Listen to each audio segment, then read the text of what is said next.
All right, welcome, Rush Hour Podcast. I'm TW, this is Justin. We're here talking tech, two non-technical guys, 30 plus years experience. We've run the gamut, but we're here to tell you, as everyday people, what's going on. We can start. We had some big updates this week, right? We had the Windsurf thing, which you'll get into.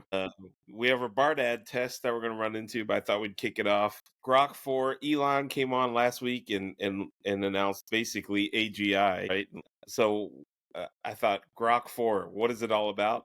I spent the $30 so you didn't have to, and ran some tests, and maybe we start there. What do you think, Justin?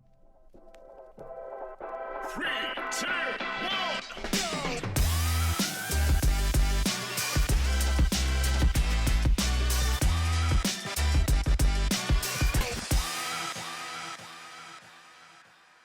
Let's get into it because I haven't spent much time on Grok, so I'm really curious to see how your Yes. experimentation went. Yeah, so just set the landscape here. Grok 4, Elon claimed this is basically AGI, PhD level of knowledge, intelligence in every category across the board: science, math, tech, right? Everything. It's the peak of the peak right now at the moment, surpassing ChatGPT. So I thought, let me jump into it and use it for a few days and compare the two so we could get some feedback. And just so you understand where the things I do in it are, I do medical things with my mom, my aging mom who needs extra care. I put that in there. I do financials. I had it review my finances in my portfolio. I do, for our podcast, I had it create thumbnails. I had to do images and suggestions and thoughts on items, and I just wanted to get in the flow of how it speaks and what it does. And I have to say the feedback was not good. I didn't have a great time using it. On let's start with the health stuff. I took data from health apps that we have, that's like blood tests, Aura Ring information, blood pressure. I took screenshots of all of that, uploaded it into Grok 4, and just said, "Hey, break down all this and tell me what you see." Something I'd done in ChatGPT all the time, and it would think and think and think, and it crashed like 4 or 5 times trying that. And then I was like, "All right, maybe something's going on." So I asked, "Hey, are you having issues right now with image processing?" And they said, "Hey, there's been some feedback on Twitter. Make sure you follow Grok on X to get the latest." Not great. So then I went to ChatGPT, kind of did a similar thing, and it spit out results right away. So I was like, all right, that's definitely One test down. yeah, one test did not pass the sniff test on that front. And then I did financials. I put in my financials, not financial. I just put in like my stock portfolio and said, "Hey, here's what I am, here's my age, here's what I'm thinking, here's my goals. How would you assess where I am?" And it gave good solid feedback, which was a little bit different than what ChatGPT had. It suggested some things that were more like safe, and ChatGPT, I sort of pushed it to say, "Hey, if AI is really going to take over, I would like to have some sort of skin in the game." So I took all of that and put it into Grok, and Grok kind of went back on it a little bit, said, "Hey, in case this doesn't do what it is, you should probably have a backup plan with socks," and AIQ was the other one. So some more like funds that have all of AI. So that seemed to check. That did pretty good. It still did take a while. Like Mhm. when you load, I'll load this into the screenshot here, but it does process a lot longer, and it shows like a mini, like, I don't know, chat, sort of like grayed out chat that tells you what it's thinking, and it's like scrolls through really quickly, but you get a gist of what it's doing and what it's thinking and what it's processing, and then that disappears and it spits out an answer. And then the last one is thumbnails and review of our channel. I had to do that, and I, similar to what I do in ChatGPT, I said, "Hey, try to make it as viral as possible. Come up with the title, come up with the thumbnail, and I'll include those right here." Did not look quite as good as what ChatGPT pumps out, and you be the judge. I'll put them side by side, right over here. So my initial feedback is, I would not spend $30 a month on it. I'd rather do 20 and do ChatGPT, even though, and it very well may have way better mathematical formulas and different things like that. but for what I needed it for, it was not as convenient. It was slower, it wasn't as responsive, and the results weren't as good. So I think financial was fine, but I would put it on par with ChatGPT. But for the other things that I needed, was not impressed. I mean, I'm not going to say I'm never going to use it again because this stuff seems to ebb and flow. But the thought that this is, head and shoulders above anything else, I didn't find that, at least from a daily use case.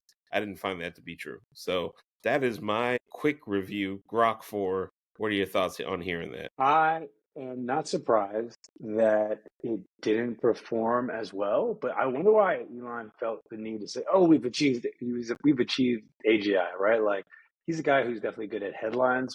For it to be so off, Yeah. kind of what's the purpose of doing that? And I think if I'm reflecting as a marketer, I actually think whatever I have to say about Elon, he is kind of a master marketer in some ways. He kind of understands human psychology and ways to get people to kind of listen. He also owns X, or I'm still calling it Twitter. I'm never going to call it X. I just can't do it. But he still owns X, so he kind of understands how to use those channels. And so I think that like the companies just need to get into the conversation, right? You have obviously Anthropic, OpenAI. Meta is really coming into play with all these kind of talent acquisitions they're doing. We'll talk a little bit about closing to our next topic, but I think you just have to say different things to kind of cut through the noise. And whether you're there or not, you probably got a lot more people to try it out, and they got a lot more data, and they'll probably get better. Yeah, my initial thought was what I thought Grok would be great at is current event and capturing sort of the current events better because of X or Twitter. I thought it would have a sort of a beat on a pulse of what's happening on X, but that didn't come in very handy, like in the things I needed. So maybe there are use cases where Grok is a clear cut winner, just for what, like I said, for the use cases that I had, it didn't pass the test. But I'm not saying it won't in the future. But yeah, that just was. I don't know. I didn't have any sort of thought in terms of like expectations or anything. I just Mhm. figured, hey, it should be better. It should be a better experience than ChatGPT based on, sort of the thought that this is at a PhD level. At, Right. at, That at claim. yeah. But then you think about little things like processing speed and time. It didn't occur to me how important those things are, because like if you're gonna have a conversation almost with your AI assistant, the longer it takes to respond and give you an answer, you sort of lose your train of thought. Whereas if it pumps out answers quickly, even if they're shorter, and you're responding and you're refining, I feel like that is a better method. I didn't like the Yeah. around, and maybe that's something they're working on. Relative to the use cases you're talking about, like, okay, maybe Grok is better at current events because of X and integration. They're able to get real time data, and maybe ChatGPT is better for general use cases, and maybe Claude is better for coding or kind of writing, better writing, etc. Do you feel like ultimately this is a winner takes all or a winner takes most, or do you feel each one has like a very separate use case and the consumers are using it? Because you've used a fair number of these tools now. How are you kind of thinking about that, or where will things Yeah, land up? it does seem, I mean, I'm sure a lot of people are like this, would like just one thing, one subscription that does it all, even if all of it isn't the best. But it seems like you're right. You need all of them to really maximize. So if you want to go current events, you go Grok. If you want to go creative writing, you go Claude. If you want to go with design and some more sort of creativity, you might want to use ChatGPT. I'd love for all of them to be in one, but I don't think that's going to be the case for a while. I know everyone talks about AGI in the future and how it's going to, we're all going to be living in some sort of AI robotics world, but we're a ways away from that. I've heard many people say this. Once we get to the point where AI can code itself, we're going to go exponent. It's going to hockey stick straight up. But it still seems like there's a lot to catch up on. There's a lot of infrastructure that is going to be required before this thing catches up to that level. And maybe there are instances like science and others that I just have no daily use for. Mhm. That is probably more like a B2B thing than B2C. So we'll see. I'm optimistic, but I'm not sure where we're going. Yeah, I think that if you listen to kind of the folks that are probably the best at marketing this, like the Sam Altman, they say, oh, well, in a few years, it's just going to be the world's going to look astronomically different. And then there are others who are like, those guys are BSing, and we got a number of years before it's actually doing PhD level stuff, and this is all just trying to get eyeballs on their specific models. And I think it will probably be somewhere in between those two. But I think the broader point is like you got to be experimenting and using these tools, because if you aren't, then you won't be able to be as competitive when they're ubiquitous and necessary in order to like kind of compete in the markets that everybody's existing in. Yeah, you should definitely jump in there, get used to using a few of these and see what their strengths are. I know it's kind of daunting. That's why I figured I would do it and see what happens and then report back. So not everyone has to. But comment below if there's one that you'd like us to try and use. We're down to help you out and subscribe and try to use it. I don't know how many people are going down like the science rabbit hole through their AI that would really that require a PhD level assistant in their everyday activities. But maybe, it seems more like rare instances where the everyday person could use an AI assistant like that, but I could be wrong. Maybe we go down that road where we need more of that. I mean, obviously the medical stuff would have been nice, but I think there was some issues with image processing and they couldn't take screenshots of other apps and put things together that well, and maybe I caught it on a bad couple of days, but I'll try it again. I've got a month. I'll report back out on it again. But let's jump into the next one. We've heard Microsoft. We've heard OpenAI having a little scuffle with an investment. Tell us. So the biggest news this week, and this is like, I think this will go down as one of the most talked about stories kind of like in Silicon Valley history. And I know it's kind of a large claim, but I think there's just so many dynamics here that are really interesting about the different deal structures and things that happen and what it will lead to in the future that are worth talking about. So Windsurf, which is a popular kind of vibe coding tool, was in advanced talks to be acquired by OpenAI back in May 2025. OpenAI was going to acquire them. It was going to be $3 billion in cash. It was a huge deal. They would integrate their agentic coding capabilities into ChatGPT, which is enhancing their real-time developer capabilities for OpenAI, and it's supposed to be all happy families. Fortunately, Microsoft, who as many people may be aware, are a majority shareholder in OpenAI, had a clause where they can kind of block deals, because they will get basically access to the IP as well. And there's been a bit more of a strain between OpenAI and Microsoft recently. So for those reasons, the deal kind of fell apart and the exclusivity clause expired in July. And so, it was looking like, oh, maybe they wouldn't be acquired. Plot twist. Google swoops in with $2.4 billion, not to acquire Windsurf outright, but to acquire the core talent, and do a licensing deal. And so basically what they did was they acquired a non-exclusive license to the tech, and they hired the co-founders on from Windsurf, as well as I think about like between 14 and 20 key staff. Again, for $2.4 billion, which is kind of insane, but hey, what a time to be alive. This is where we're in. So with this deal, Google did not take ownership of Windsurf, and the company could continue licensing their tech elsewhere. Now, this is just a small segment of the team and the co-founders, about 250 other people who were just kind of in this zombie shell corporation now. So what would happen with them? Well, another company, Cognition, comes in, which some people may be aware.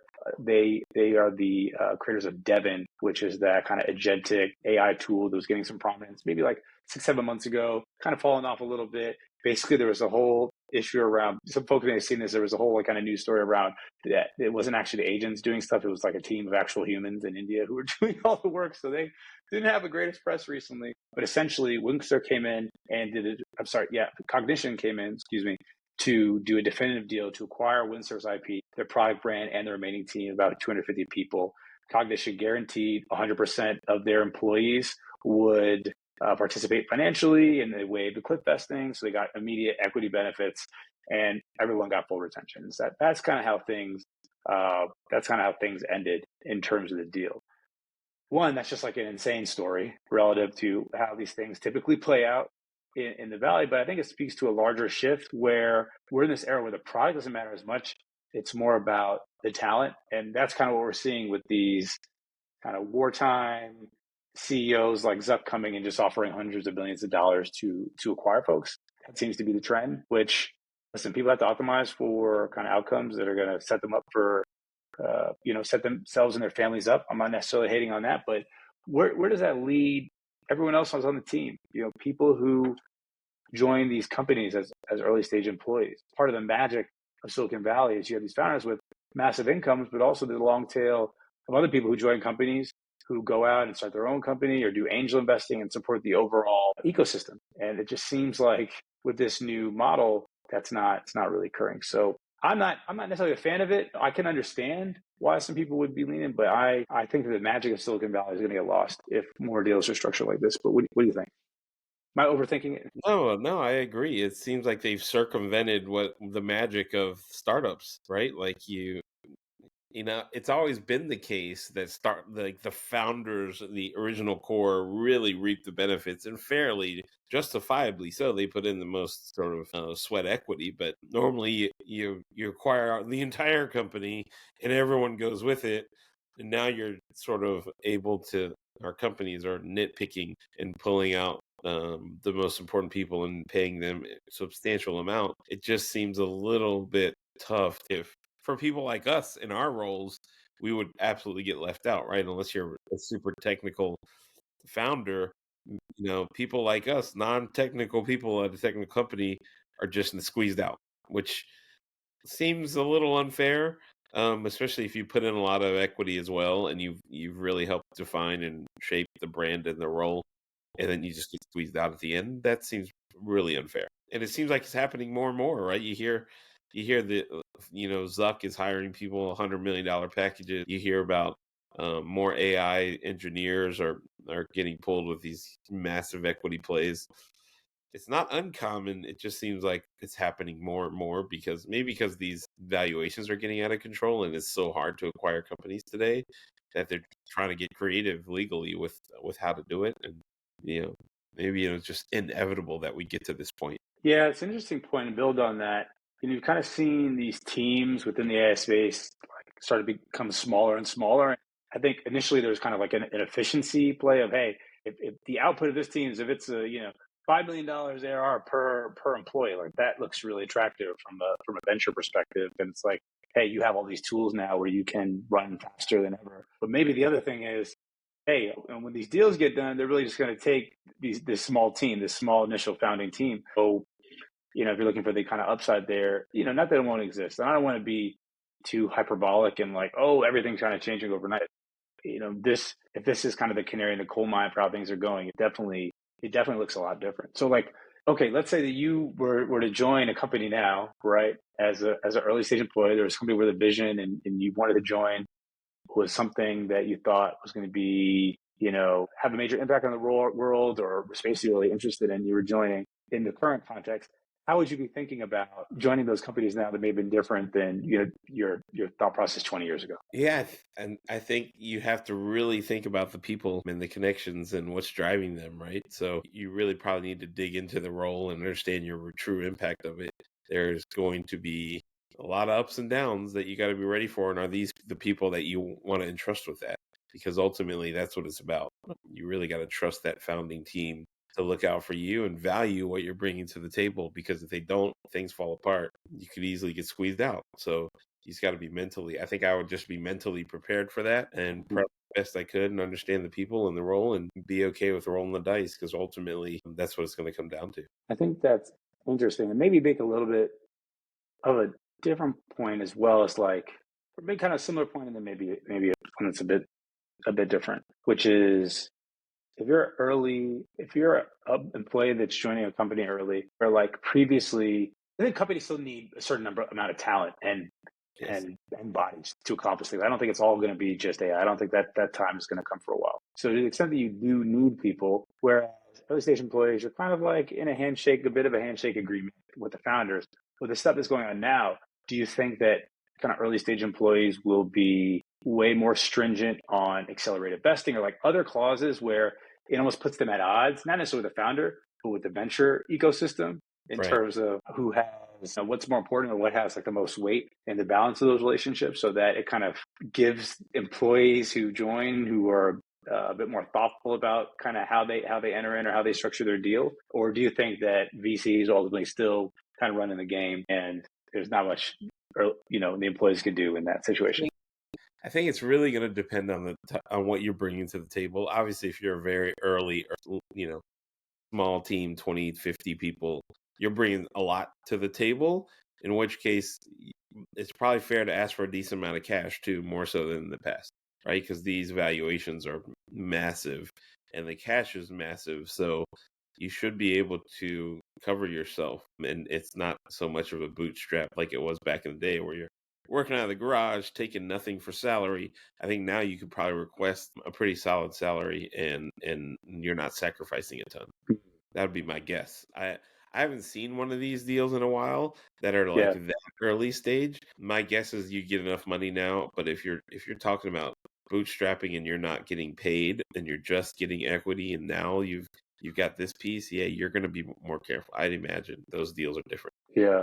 What this situation has also made me think about is like we both been part of like kind of acqui-hires, and in the past you were part of acqui-hires, like okay, well y'all may have done okay, sort of soft landing. I feel like the whole nature of acqui-hires has changed now Yeah, because you could actually do a lot better in this type of outcome than an actual IPO or acquisition, where they're just kind of acquiring talent out of the team, either to take them out as competition or bring in some really sharp folks. So that's interesting how it's kind of like changed the notion of maybe what an acqui-hire is. yeah. I don't even. Yeah, do you call these acquihires? I don't even know what this is. Like it's Strategic poaching, something yeah, like that. it's really it's just a whole different ballgame. They probably need a new name for this. Like in terms of you're draining the company of its founders. Like pretty wild. It is wild.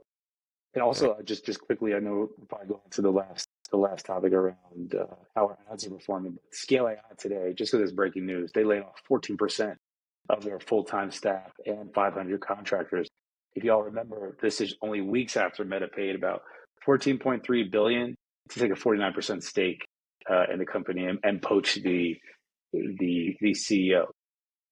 This is, it's hard to wrap your mind around this if you've been in the space for a while and like where things are heading. And it seems like a total change in behaviors and incentives that we just, we'll just help you watch closely and try to keep you all informed. But we're trying Yeah, to figure this out as well. yeah. It's nerve wracking. You hear all these layoffs and acquihires and people.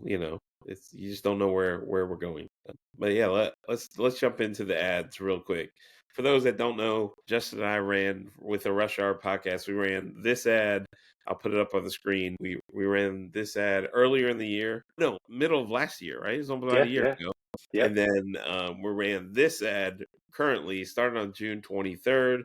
Where coming towards the end, we're going to have the upfront media people at some point join our podcast to talk about it. But I want to give you an update on where we are. We have that scan. We have now seen 60 views from the scan. The video itself only got 2 subscribers. But when you talk about our overall channel, which it is truly hard to understand the impact, but we've had about 25 subscribers since we started. So 4 more than our usual rate.